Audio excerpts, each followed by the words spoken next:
अपने घर की शानदार पार्टी छोड़कर कविता जैसे ही ऊपर वाले कमरे में पहुंची तो सामने का नजारा देखकर उसके पैरों तले जमीन खिसक गई। उसका पति नयन उसकी छोटी बहन मोहिनी के गले में हाथ डाले मीठी मीठी बातें कर रहा था। मोहिनी, तूने उफ, मुझे बचपन से पता था कि दूसरों की खुशी में आग लगाने के सिवा तूने कुछ नहीं सीखा। मैंने माँ और बाबूजी के कहने पर तुझे माफ करके अपनाए रखा कि तू भले ही गरीब सही पर मेरी बहन है, पर मुझे आज पता चला कि तू एक उल्टा नागिन से ज्यादा कुछ नहीं। दीदी, जैसा आप समझ रही हैं वैसा कुछ नहीं है, हम बस बातें कर रहे थे। बदजात औरत, अपनी गंदी जुबान से मुझे दीदी मत बोल, और अगर मेरे पति के साथ मुंह काला करके थोड़ी बहुत शर्म बची हो तो जाकर अपनी जान दे दे। तब तक वहाँ मेहमानों का मजमा लग चुका था। माँ बाबूजी भी वहाँ थे। मोहिनी लगातार रोए जा रही थी और उसके हाथ पैर भी कांप रहे थे। माँ बाबूजी भी गुस्से में थे। उन्होंने कविता से कुछ कहना चाहा, मगर मोहिनी ने इशारे से उन्हें चुप रहने को कहा और वहाँ से रोते हुए चली गई। आज से तकरीबन 2 साल पहले कमलानगर इलाके में देवराज अपनी पत्नी और 2 बेटियों के साथ रहते थे। बड़ी बेटी कविता देखने में सुंदर और स्मार्ट थी, मगर वो घमंडी, गुस्सैल और दिल की काली थी। वहीं छोटी बेटी मोहिनी देखने में तो साधारण थी, मगर दिल से साफ और बेहद समझदार थी। एक रोज देवराज की पत्नी मालती ने कहा, सुनिए जी, मुझे लगता है वो दिल्ली वाला लड़का अपनी कविता के लिए बिल्कुल सही रहेगा। हाँ मालती, ठीक कहती हो। भले ही उसकी छोटी नौकरी है, पर वो एक ईमानदार और संस्कारी लड़का नजर आता है। तभी कमरे में कविता ने आते हुए कहा, ईमानदारी और संस्कार तो अच्छी चीज है पापा, पर मैं उस लड़के की छोटी नौकरी के पैसों से खुश नहीं रह पाऊंगी। भला आज के जमाने में 30,000 की नौकरी से होता ही क्या है। मेरे लिए तो किसी बड़े बिजनेसमैन का इकलौता लड़का खोजिए। हाँ, ये कैसी बातें कर रही हो बेटी? अगर हम किसी लड़के या परिवार की कीमत पैसे और रुतबे से लगाएंगे तो वो भी तुमसे मुंह मांगा दहेज मांग सकता है। वो सब मुझे नहीं पता मम्मी, अगर उसे दहेज देना पड़े तो दे दीजिए, पर मैं शादी वहीं करूंगी जहाँ बड़ा घर और ढेर सारा पैसा हो। उसी शाम देवराज और मालती उदास बैठे कुछ सोच रहे थे कि तभी वहाँ मोहिनी आ गई। अरे मम्मी, आप दोनों इतने उदास क्यों बैठे हो? कोई बात है क्या? देवराज और मालती ने पहले तो एक दूसरे की तरफ देखा, फिर उदास मन से मोहिनी को कविता की जिद के बारे में बताया। बेटी मोहिनी, तू ही सोच, मेरी 2 बेटियां हैं। अगर मैं सारा पैसा दहेज में खर्च करके कविता के लिए एक बड़े घर का लड़का खोज दूं, तो तेरी शादी कैसे करूंगा? उनकी ये बातें सुनकर मोहिनी ने हंसते हुए कहा, हाँ हाँ, इतनी सी बात। अरे पापा, जिस रिश्ते में पैसे देखे जाएं, वो रिश्ता नहीं सौदा होता है। अगर दीदी को या किसी लड़के को सिर्फ एक दूसरे का पैसा देखकर ही शादी करनी है तो कर लेने दीजिए। बाकी जीवन भर सुखी रहना तो किस्मत की बात है। और रही बात मेरी शादी की, तो मैं तो एक ऐसा रिश्ता खोजूंगी जो पैसों की नींव पर नहीं, प्रेम और विश्वास की नींव पर खड़ा हो। आपको मेरे लिए कुछ भी पैसे खर्च करने की जरूरत नहीं है। मोहिनी की इतनी समझदार बातें सुनकर दोनों ने उसे गले से लगा लिया। कविता और मोहिनी एक ही कॉलेज में पढ़ती थी, मगर कविता हमेशा मोहिनी से चिढ़ती थी, क्योंकि घर हो या बाहर हर जगह लोग मोहिनी के स्वभाव की तारीफ करते थे। एक बार कॉलेज में कविता और उसकी सहेलियां आपस में बातें कर रही थी। कविता, 4th पीरियड के बाद हमने शॉपिंग मॉल घूमने का प्लान बनाया है, क्या तू भी हमारे साथ चलेगी? हाँ बिल्कुल, ऐसी महंगी जगह जाने के लिए ही तो मैं हूँ। उसकी इस बात पर सभी हंसते हैं। दोपहर के बाद सभी सहेलियां नैना की कार में जाने के लिए बैठ ही रही थी कि तब तक मोहिनी ने वहाँ आते हुए कहा, दीदी, क्या आप लोग वो बुक मार्केट के सामने जाओगे? प्लीज मुझे वहीं उतार देना, मुझे कुछ किताबें खरीदनी है। श्योर मोहिनी, हम उधर से ही गुजरेंगे, आओ बैठो, हम तुम्हें छोड़ देंगे। तब तक गुस्से में तमतमाई कविता ने बाहर निकलते हुए मोहिनी से कहा, तू क्यों मेरे पीछे पड़ी है? तुझे यही जानना है ना कि मैं अपनी फ्रेंड्स के साथ कहाँ जा रही हूँ, ताकि तो घर में शिकायत कर सके? नहीं दीदी, ऐसा कुछ नहीं है, मैं तो बस। कविता ने चिढ़ते हुए अपनी सहेलियों से कहा, गाइस, अगर ये इस कार में बैठेगी तो मुझे नहीं जाना तुम लोगों के साथ। सभी कविता और मोहिनी का चेहरा देखने लगे। फिर माहौल को समझते हुए मोहिनी ने कहा, अरे कोई बात नहीं, मैं किसी और के साथ चली जाऊंगी, आप लोग प्लीज जाओ। कविता अपनी सहेलियों के साथ वहाँ से चली गई। इधर मोहिनी अपनी भावनाएं समेट न सकी और फूट फूट कर रोने लगी। ये पहली बार नहीं था, कविता अक्सर मोहिनी को जलील करती थी। भला उसकी अपनी बहन उससे इतनी नफरत कैसे कर सकती थी? मोहिनी मायूसी से वहाँ खड़ी थी। तभी वहाँ मयंक अपनी स्कूटी से आ गया, जो उसी कॉलेज में पढ़ता था। उसने मोहिनी को देखते हुए कहा, लगता है मोहिनी जी किसी बात को दिल पर लेकर बैठ गई हैं, वरना हमेशा हंसने खिलखिलाने वाली लड़की भला इतनी मासूम कैसे हो सकती है? तुम यहाँ क्या कर रहे हो मयंक? वैसे तो मैं बुक मार्केट जा रहा था, पर आपको देखा तो रुक गया। मोहिनी जानती थी कि मयंक एक संस्कारी और अच्छा लड़का था। वो गरीब था, इसलिए कॉलेज में उसके बहुत कम दोस्त थे। मोहिनी मयंक पर भरोसा करती थी, इसलिए उसने कहा, वैसे अगर तुम बुरा ना मानो तो क्या मैं भी तुम्हारे साथ बुक मार्केट तक चल सकती हूँ? मुझे कुछ किताबें लेनी है। मयंक ने सोचते हुए कहा, चल तो सकती हैं मोहिनी जी, पर आपको मुझे पानी पूरी खिलाना पड़ेगा। शर्त मंजूर हो तो बोलिए। मयंक की इस बात पर दोनों खिलखिलाकर हंस पड़े। फिर मोहिनी मयंक के साथ चली गई। वक्त गुजरा। इधर देवराज ने कविता के लिए एक पैसे वाला बिजनेसमैन लड़का खोज दिया। ये देख कविता, लड़का देखने में सुंदर और पैसे वाला है।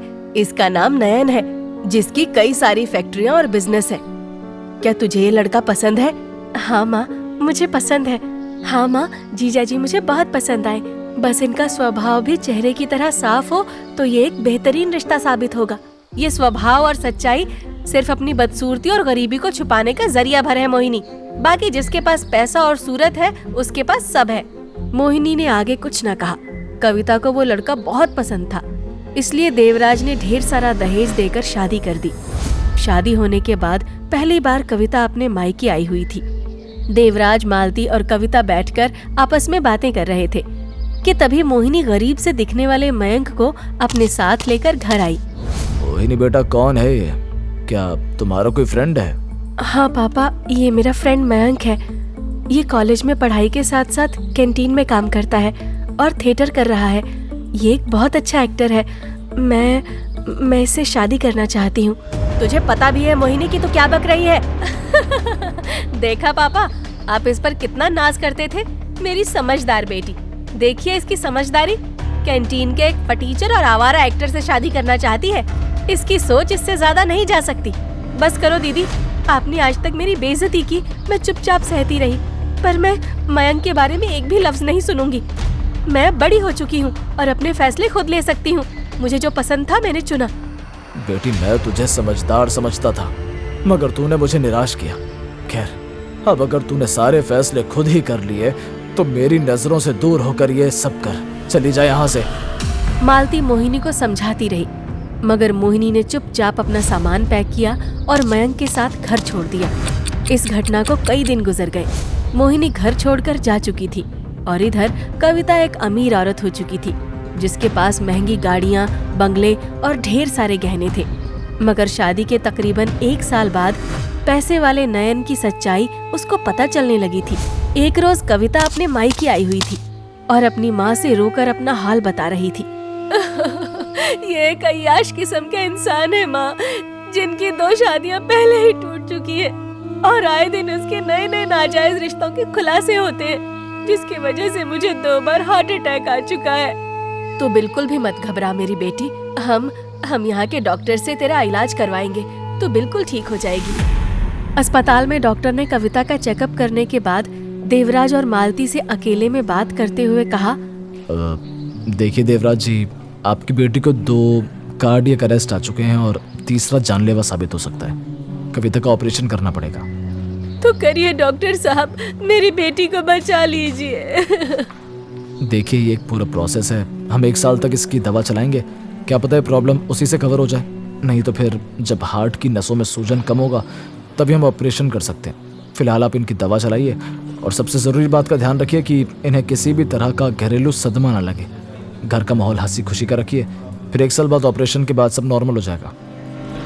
देवराज मालती और कविता को लेकर घर पहुंचे। कविता कमरे में आराम कर रही थी, मगर उसका फोन देवराज के पास था। तभी फोन में किसी का मैसेज आया, जिसे पढ़कर देवराज फूट फूट कर रोने लगे और मालती को भी जब इस बारे में बताया तो वो भी रोने लगी, पर कविता को दोनों ने इस बारे में कुछ नहीं बताया। इधर मोहिनी और मयंक, जिन्होंने शादी कर ली थी और अपना खुद का एक बिजनेस डालकर साधारण सी मगर खुशहाल जिंदगी जी रहे थे, उन्होंने जब कविता की तबीयत के बारे में सुना तो भागे भागे आए। पापा, शायद आपने मुझे अभी तक माफ नहीं किया हो। मगर इस वक्त हमें इस बहस में ना जाकर एकजुट होकर इस समस्या से निपटना चाहिए। उसकी बातें सुनकर देवराज और मालती फूट फूट कर रोने लगी और एक गहरी समस्या उन दोनों से बताई। फिर कुछ देर सोचने के बाद मयंक ने कहा, घबराइए मत मम्मी पापा, मेरे पास एक प्लान है इस प्रॉब्लम से निपटने का। मयंक ने उन तीनों को प्लान समझाया, जिसे सुनकर सभी सोच में पड़ गए और मोहिनी तो मना करने लगी। नहीं मयंक, ये कैसे पॉसिबल हो सकता है? तो तुम पकड़े जा सकते हो। तुम यही तो नहीं जानती मोहिनी, मेरे पिताजी एक बेस्ट प्रोथेस्टिक एक्सपर्ट है और मैं एक बेस्ट एक्टर और मिमिक्री आर्टिस्ट हूँ। हो सकता है प्रॉब्लम आए, पर हमें कोशिश करना चाहिए। ना चाहते हुए भी तीनों ने मयंक की बात पर हामी भर दी। अगले कुछ दिनों बाद नयन कविता से मिलने आया। कविता, मुझे माफ कर दो, मैं नहीं जानता था कि ये सारी चीजें हमारे रिश्ते को इस कदर खराब कर सकती हैं। जरा देखो तुमने अपना क्या हाल बना लिया है। मैं तो कभी सोच भी नहीं सकती थी कि तुम इतने बदल जाओगे। मुझे तो अभी यकीन नहीं हो रहा कि ये तुम हो। तभी वहाँ मालती ने आकर कहा, सब मंगल मंगल हो गया, इसीलिए मैंने कल एक पूजा रखी है और शाम को एक छोटी सी पार्टी भी। कई सारे मेहमान आएंगे, चलो हमें तैयारियां करनी है। कविता ने अपनी छोटी बहन को भी कुछ कुछ अपना लिया था। फिर दिन में पूजा के बाद रात की पार्टी में कविता जब नयन को ढूंढते हुए छत वाले कमरे में पहुंची तो उसे अपनी छोटी बहन के साथ देखकर भड़क गई और गिरकर बेहोश हो गई। अस्पताल में जब कविता को होश आया तो उसके सामने मम्मी, पापा, नयन और मोहिनी खड़े थे। फिर मोहिनी ने रोते हुए कहा, दीदी मुझे माफ कर दो। नहीं मोहिनी, अब किटकिटाने की जरूरत नहीं है, बहुत हुआ। अब कविता को भी सच पता लगना चाहिए।